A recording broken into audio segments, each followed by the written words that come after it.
James Johnston's debut album, Raised Like That, made history as Australia's largest debut country album. It reached #1 on the ARIA Top 20 Australian Albums All Genres chart, #1 on the ARIA Top 20 Australian Country Albums chart. Probably debuted in those spots. I actually didn't double check, but I'm pretty sure it would have. James has also spent over 115 consecutive weeks in the top 20 of the Country Hot 50 National Airplay chart. He's had over 55 million global streams, delivered 6 #1 airplay hits, received 2 Golden Guitar Awards out of 6 nominations, and he's played many festivals. So there is obviously a lot to talk to him about. Hello, James Johnston. G'day, it's good to be back on. It's good to be back, which is actually the name of one of your tracks. I've got it in a question. Congratulations on the album, which is a big project at 20 songs. And it's also big in scope and themes and subjects, I found. And I know from interviewing you when your first single was released that you had written dozens of songs before you released any. So I'm wondering if a lot or most of the songs on this album are from that cache of songs that you wrote a while ago. There was a lot of songs. So I think my Dropbox had 400 songs that I'd written when I started the process to cull it down. So there's a lot of songs on there. And it's funny because there's songs that will still be released at some stage. I just didn't feel they were the right song for this album. You know, it's funny now I'm into this idea of thinking about the next chapter, and there's songs that have been sitting there for 5 years. I'm like, oh, this could be part of the next chapter. But I love the idea that an album represents something, you know, and it's bigger than just the sum of, it's just not just individual songs. So I think Raised Like That being the single and the title of the track, I wanted the songs to fit under that banner, and there's so many different stories that fall under that banner, you know. But I think the idea of being, you know, it's the hometown proud thing. It's the stories, it's the place, but it's a lot of the ideas and the values around being raised country. And I really wanted those ideas to kind of be a through line through this whole record. Yeah. And it is a really rich album. I noticed it from the first time I listened to it. So it wasn't just a case of going, oh, these are all great songs. You know, some of them are familiar, some of them are new. They all got great melodies. They're catchy. It's actually, this is rich. There are layers in the way you've constructed the album as a whole. And it's really rich with stories and experiences as well. So there's this full spectrum thing going on. So when you were culling those songs down, and obviously by the sound of it, you didn't just write more, you recorded more than you put on the album. Did you look at it as like a whole end-to-end experience and think, what colors do I want to put in here, for lack of a better term? 100%. I spend an ungodly amount of time thinking about flow, and when I do that, when it comes to my show, my live show, and I think about it when it comes to my album, I spend a huge amount of time just getting consumed with how something feels, the ups and downs, the ebbs and flows, the journey that something takes you on. And I've never had to do that for an album. This has been my first time, but you know, sometimes I'll spend a week doing that for my live show, you know, and I will sit there and I'll tweak it and I'll think, what can I change? And I really diving deep about what's this experience, where's the ups and downs, where's the moments that where's the moments that you're singing your heart out, where's the moments that you want to cry, like what's the ups and downs. And that was a big part of creating this record. I wanted it to be a journey. I wanted to feel like you wanted to dance at some points, and other moments really reflect on your story or somebody else's story. And I wanted it to be a journey. And when you get to the end of that journey, you feel proud of, you know, if you've had shared experiences through some of those songs, that you feel proud that you've had those experiences, that you are, you know, associated with that country way of life and those values and those ideas. And I think I pulled that from some of my favorite records. You know, I grew up with like Garth Brooks. I thought Garth Brooks always used to be the master of that. He'd take you on a journey through the record. And for me, that was really important. Yeah. Now you've talked about, you know, Raised Like That as the title of the album and a track, and also the banner under which a lot of this sits. And it is an origin story, as is Country Boys. Some of your singles have been like origin stories, but the two songs that really hit me, and you're probably going to guess what they are, and they still do every time I listen to the album, This Land Is Killing Me and Worth Its Weight in Gold, are two songs that really just always make me stop. And I'm wondering if those two are also close to your experiences of growing up on the land. Yeah, absolutely. You know, I grew up in a community that was very much a farming industry when I was growing up, kind of go back 30 years ago, it was dairy farms were the backbone of our community. And my folks sold tractors for a living. So, selling tractors, servicing tractors, we were like really rooted into that community. And it changed a lot. There was things that happened. There was deregulation in, I think, the late 90s, early 2000s, that just destroyed that industry. We went from, say, my folks selling to 80% of their industry was to small business, like small farms running small operations. They'd sell, the tractor that would be that tractor for the next 30 years for them.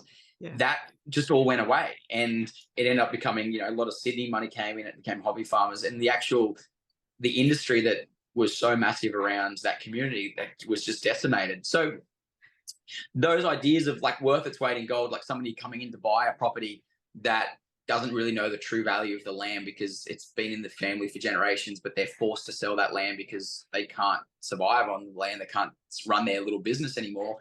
Or this land is killing me, which is, just about the droughts and the banks after them, coming after the property and all that sort of stuff. Like, that's just real stuff that was so real for so many people growing up in that community. So, my folks grew up on a farm. We had experiences like that, but a lot of those stories are just kind of bigger than just my story. They're kind of representative of like the community that I grew up in and the community that I knew. And then now, gosh, it's either we're in drought or flood or fire every year. So, there's so many people out in the land that are just living this on a daily basis. And I think I want to write music that's not, that I pull from my experiences, but bigger than myself. Yeah. You can also really hear in how you've sung those two songs, the emotion of it. And so you talking about, this is decades ago when you were around this activity, or at least for the first time growing up with it. So it's almost as if, or it is that you've not just had that memory, like the memory of the details of what happened. It's actually the emotion of experiencing it, or at least being able to connect to the emotion of people who experienced it. So for you in the studio, is there a process of actually sort of inhabiting that experience emotionally so you can convey it vocally? 100%. Yeah, I really, especially songs like that, I just close my eyes and I just put myself into that song, and to be that character. This worth its weight in gold is the story of a man coming to, the farmer's front door and you're going, I don't want, and I was putting it's a first person perspective, but this is not something that I'm living right now, but my family have lived a version of that. I know people that have lived a version of that. So I put myself in that person's shoes, and what does that feel like? And, when I sing about come inside, I got things to tell you, like I'm picturing my grandparents' property, and I know those photos on the wall, and I'm pointing at them and I know what they look like. And, I think those memories, especially, it's funny, worth its weight in gold was interesting because I've lost a few of my grandparents in the last 6 months. And I think a lot of that song was tied to that property for me. And I see some of my grandparents, I lost my mum's nan and pop. I lost my grandma only about a month ago. And so much the emotion that I just pull from now when I'm performing it or when I was recording it, it just like takes me back to that place. And I can just see that spot, that house, that room. And I try and put that into the performance. That's a lot of people to lose in a short span of time, James. So just to express that, while you continue to deliver music to the people, that's quite extraordinary to do. A complete change of tone, though, is the latest single, which is Something's Never Changed with Zach and George. And, they're a fun-loving duo from the Riverina. I'm wondering how you came to work with them. I love those boys. There's people that you meet that you just connect with. I literally got off the phone to George about 20 minutes ago, and he's teaching me how to set up track system. And then what I love about it is that I called him a month ago and I taught him how to run his whole system for running his shows. And then I got stuck and he called me, and then he was showing me how to fix mine. So, and I feel like that's a good representation of our relationship. We've just become really good mates, and we're on the same kind of journey together. And, we just kind of get each other. George coming from the country, growing up in the land, we have a very similar upbringing. Our family situation is very similar. So it's talking about the song and Something's Never Changed, I feel like it's been such an organic, natural thing for that to kind of come to life, because we've just connected so well. We've only known each other for a year, which it's crazy. We feel like we've known each other forever. But, you know, over that time, we've just become really close friends. And now we're just, you know, through the music, through touring together, it just all feels really natural. Yeah. Well, that suggests to me that there may be future collaborations with that pair. But part of the challenge, I guess, for you, or at least the challenge that I perceive selecting singles from this album, is that they could actually all be singles. And it's the rare album where you listen to 20 tracks and think, well, any one of these could go to radio. So how do you actually choose from this point on? Because now the album's out, I imagine you are thinking there might be some more singles. Is it eeny, meeny, miny, mo? What is the process? I don't know. I gotta spend more time doing that. I have a shock. I'll tell you right now. I am shocking for one thing, and I am a project guy. Like I will call up my manager. I'll call up my team, and I'll say, I got this idea, and they go, "What's the idea, James?" And I'm like, "It's the best idea I've ever come up with in my life. I'm gonna do this thing, and it's 20 tracks, and I create the album." So, but once I've done it, I'm just like, all right, I've done that. What's the next thing? So my problem is that now the album's out. I love making it. It was a mammoth task getting it out and doing it. But I'm back in the studio writing songs again. So I'm gonna be honest, I don't know what's gonna be the next thing. It might be something that I write tomorrow, is the honest truth. And it's kind of cool about this career, and I talk about this career being my career and the way that I've built it, because different careers get built in different ways. But you know, still being completely independent. Mm-hmm. Like we just get to do stuff that, for like an example, yesterday, I called up Bo, my manager, and I said, I got this idea. How about we make a Country Girl Can, a video clip from a Country Girl Can? And if you follow me on TikTok, you'll see that yesterday I posted this. That decision was made yesterday. Whenever I post, yesterday or the day before, I get lost with the days. But whenever that decision was made, was about a couple of hours before that video was posted. And I said, let's make a video clip. And all the country girls can put their videos, and that'll be great. Let's just do that. And I love that. That's the way I kind of run my career. It's just like, and people think that we've got this massive strategy sometimes, and it's all calculated. And the truth is that sometimes it's just we're pulling it out of our ass and we're just giving it a crack, and it's great and it's worked. And like I think this morning I checked, we've had like 1,000 videos from all these country girls that are like posting all these videos about their life, and I'm like, well, that was super cool. That worked, you know, and that's amazing. And then it's been incredible. And it's, you know, I could never have made something as good as what all these girls are making. I could have gone out and shot a video and tried to film it and have actors or whatever. Yeah. And it would never have been as cool as what they're doing. So I love that, you know, my career is, people ask me what I'm doing. I'm like, I don't know. Ask me tomorrow. It might change tomorrow, and we'll try something new. And I'll point out for anyone who's listening who isn't aware that the same songs that you recorded with Kaylee Bell was a TikTok generated creation. You basically put that out on social media. It's like, right, well, who should I collaborate with? And why don't you tell me the ideas you have for lyrics? And lo and behold, it was a song. It's like, I love it. I love the unknown, and the fact that, as I said, it's an independent artist thing. I think if I was with a big label, it has to go through all these people and everyone has to tick it and approve it. And I'm like, I can be honest, I don't really want to do that. I like that we just get to just do whatever we want, whenever we want, and it's kind of cool. And yeah, I don't know what tomorrow will hold. Like I posted up a TikTok a couple of weeks ago asking if Cooper Allen wants to do a song with me, and you know, we'll see if that comes off. I don't know, like that might happen. It might not, but like, why not give it a crack? You know, like we'll see. Exactly. And so as you mentioned, you're an independent artist, and that's extraordinary, actually, considering the enterprise that is James Johnston now and what you've achieved in quite a short space of time. I think being independent means you could have 20 songs on the album. If you'd been with a label, they probably would have cut that in half, but you can have the length you want.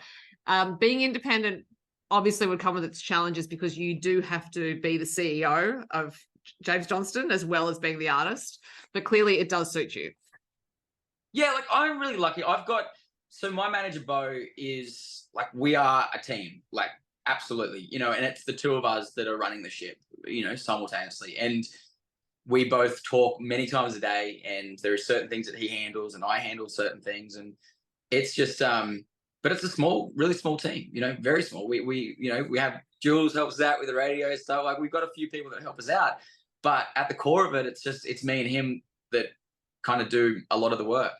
And I don't know, I as I said, I grew up with a small business family, and that was that's what it was. That was the life. It was everything was built off a handshake agreement, and if there was a job that needed to be done, there was no one to do it. You just get on and get it done. And that was like, I just grew up with that mentality, and I think I treat my career very much the same. Like, I don't rely on anybody else to like make things happen for me. It's just, if it needs to be done, I'll do it. And as I said, there's no, I'm often up early in the morning building websites or coming up with things or everything. And I like that. That suits me. It's kind of, my nature is, I like kind of being pushed and pulled and trying a million different things. And then I get to, it's not just, I love writing songs, I love performing, but I love creating the music. I love coming up with the marketing or how we're going to sell the idea or the social media.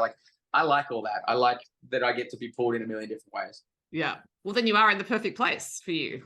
So Exactly. it's working.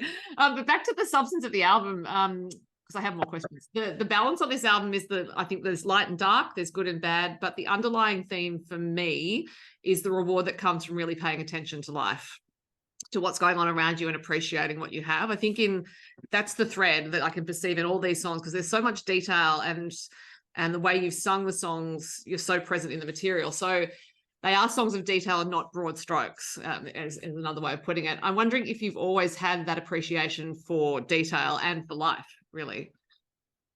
Yeah, I think I'm definitely what you call like a glass half full sort of person. The way I describe it, my dad really instilled this into me. He said, notice the roofs on the houses. And what that meant to me was just like, look up. Don't be looking down. Everyone's looking down, but notice when somebody's got a new roof on their house, because if you notice that, you're looking up. You're not looking down at the road. And I've always liked that. I always liked that there's optimism. And my dad is an eternal optimist. It doesn't matter what he's going through. Like, and my dad's been through hell. He really has. He's things that people couldn't imagine, that there's some of the things that he's been through. But he's just always maintained to be an incredible optimist. And for me, I think that idea and that reflection through this album is this, like, there is going to be hard times. It's not always easy, but when it's all said and done, we're lucky to be living this life. We're lucky for what we've got. Even if we don't have a lot, we're lucky for that. And, can always, the glass half full thing. And I think as a person, I think that's, it wasn't a super intentional thing. It's funny that I say that. It wasn't a super intentional thing for the record for that to be the way it is. But I think as a person, I'm a little bit like that. Yeah, and it's certainly not something that's directly there, if you know what I mean. It was just in listening to the collection of songs, I was thinking, yeah, I think what I'm picking up is a good sense of you as a person. So, which you've just confirmed that's, from what your father said when you were young. And I also remember from the first time I interviewed you thinking you had such a clear sense of who you were as an artist, but also a really clear sense of how you wanted to communicate. And I think who you were communicating to, and you obviously honed that over years, because you played a lot of small venues, small crowds. I remember you saying to me sometimes it was the bar staff. So I just have this idea of you just starting as a younger man and really just over time honing that sense of what you wanted to do, who you wanted to be, and who you wanted to connect with. And I think that's really clear on the album, that you are connecting to people, and I'm sure they've given you that feedback. Yeah, thank you. And that idea is really true. I want to actually say something. I want it to not just be like, it was funny. I literally just got off a phone call and I was chatting to George about this and talking about like the difference between writing songs that are just good songs, but then like, is it my song? Like, and I write a lot of songs, and sometimes I write a song and I'll show it to a bunch of people like, that's amazing. But I'm like, I don't think it represents me. Like, even though I wrote it, I think it's for somebody else. But I think it's a great song, but I think it's for somebody else. But I think I want to like stand for something, Are you giving those songs to other people when they like that? Yeah. Like, absolutely. I'm super open. Often, like, I'll write something and I'll send it to somebody. I'm like, hey, what do you think of this song? And I've got a buddy of mine recording one of my songs at the moment, because I literally just sent it to him and said, I got this song that I wrote 7 years ago, but I think it's great. I think it suits you. And he listened to it. And he's like, that's the song I've been looking for, which is cool. So there are these other James Johnston songs running around out there that we don't. There is. Yeah, you just got to look at the credits. Look at the credits. You never know. I'm curious about the timing of the release of the album, because I would imagine you could have released it earlier. These singles were going gangbusters. There would have been a point there where you could have thought, oh, let's get an album out right now. But did you consciously wait, or was it just, oh, I'm too busy to get this album out right now? I've got all this stuff going on. It's interesting. I wanted to give every song in the early days space. Right. So I wanted to, and that's interesting. It's like space. It's time to like create connection to that song. It's promoting it. It's all the things that go with it. So in the early days, I think it was like 3 months. Every 3 months we were dropping a song. So I wanted, when somebody comes to my concert, that they know, you know, it's kind of, I guess you call like diehard fans that will know the album cuts, right? But that's not everybody. And so when I go to a festival, there's a good 5 or 6 songs that people know in that crowd. Right. The other ones, there's like maybe 20-30% of the crowd will know it because they love my record and they've been listening to it and they really buy in, and I love that. But the truth is that a lot of people don't consume music like that, and they just want to be like, what's the latest thing that they're listening to? Do I like it? Don't I like it? It's about as deep as that. So for me, I wanted to make those first songs, you know, just reach as big audience as I can and just, you know, be the best thing as I can. I also didn't want to like spend a long time just working on each song. You know, some of those songs that I released in the early days, like there's one, like We Grew Up On, I produced that 3 times and I demoed it 3 times. So I demoed it myself 3 times, rewrote it a bunch of times, and then produced it once in Melbourne, produced it once in Nashville, and then finally produced it the 3rd time was what you hear on the record. Like so that I spent so long because I just didn't feel it, and it just kept going. I was like, I don't feel it. I don't feel it. I feel it. So, and that was pretty common. Like same songs. Like I think the vocals on that were tracked 3 different times. I flew to Sydney 3 times, and the producers normally at that point want to kill me because I'm just like, it can be better. And like, I remember same songs. It was a week before that song was coming out. Before it was supposed to be delivered to the distributors and before it kind of goes into the system to be pushed out to the world. And I just said, the bridge is not right and it needs a breakdown chorus. And I remember like, Bo was like, it's not, like, it's good enough. It's not. I'm like, no. And I called my producer and said, I'm flying to Sydney. And Bo was like, you're just spending money on it now. I'm like, no, because it can be better. I know it can be better. I'm like, just work on it. Flew back to Sydney, worked on it. We changed it. And then I sent it to him and he's like, it's a lot better. I'm like, I told you, I knew it was a lot better. So it's funny. So I think in the early days, I think that process worked well for me because I just dug in really deep to make that song win as best as possible, and sometimes spent too much time, too much money to do that, to be honest. But, you know, I guess it paid off. What's interesting about that process is that you obviously know the song itself, you know, the core of what's going on there is worth pursuing, because some people might get to that process of remaking it, reproducing it, thinking, not working, I'm throwing it out, but you're committed to the song. And do you then rely on just instinct in terms of how it's sounding, and you're thinking, you know, I'm not feeling it? Like, is it really just an instinctual process? You think that's not right, and I'm just going to keep going till I get it right? There's a couple of elements to it. So I demo nearly everything that I do myself. So I produce it to the best of my ability, right? So I'll write a song. Let's say I write it acoustically. I'll then spend a day or 2 producing it myself. And I get it to a point where when I show somebody, that it makes them feel something. It makes me feel something. That's the first thing. But then I'll show it to a group of people and they go, and they feel something, right? But I am not a good enough producer to make it like radio ready. But I can still capture a feeling. I can still make it like feel good, but it just doesn't have that polish to be ready for the radio. So then once I've felt it with an acoustic guitar, I've made other people feel it with my demo, then I get it produced. I'm chasing that feeling constantly. And if I often like, I know when I won't get it right because I'll show the produced version and they're like, oh yeah, it sounds good, but I really loved the demo. And I'm like, okay, so, well, then that's not right. You got to dig in. You got to dig in more. And it's like, and as I said, We Grew Up On was exactly like that. I think I produced it 3 times. The demo made people feel something. I had a lot of people being like, I love that song. It feels great. It's one of my favorite ones you've done. And then I produced it first time. And they're like, yeah, I think I prefer the demo. Second time, same thing. Third time, they're like, you finally captured it. And that took like, you know, going to Nashville, recording it with a live band, doing the whole thing. And yeah, I pull my hair out. It's sometimes an incredibly painful process. And some days I wish I could just like I'm like, I wish this was easier. I wish I just produced it. It came back, sounded exactly like I wanted, and I'm done. But until it makes you feel something, it's like, don't worry about putting it out because it will do nothing. A good song or a great song will do a lot. A good song will do nothing. And it's like you can do, you know, if it doesn't make you feel something, it doesn't make other people feel something. Like, you know, you can put a whole lot of effort into something, and if it doesn't make you feel it, don't bother putting it out. So that's how I feel, at least, anyway. And until it does that thing, then just dig in and keep working until you find that.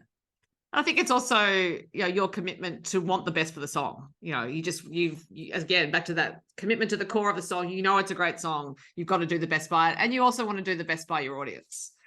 Yeah. And I think I know that from just sitting there with an acoustic guitar. If the song is that, then it's like, if I can, but that process of them producing it and doing all the rest of it, it's, yeah, it takes a long time to really figure that out sometimes, because sometimes you have a really good feel with an acoustic guitar and then you produce it and it just completely wrecks it. You know, it's an interesting. Yeah, it's really interesting.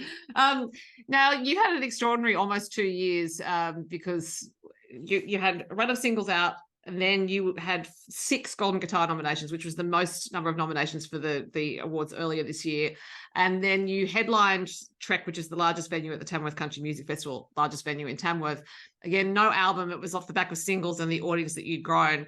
I remember not being at all surprised by any of that. But I'm wondering if you were surprised by the Golden Guitar nominations or any of it, because it was a short span of time, just in case people hadn't realised. There was putting singles out.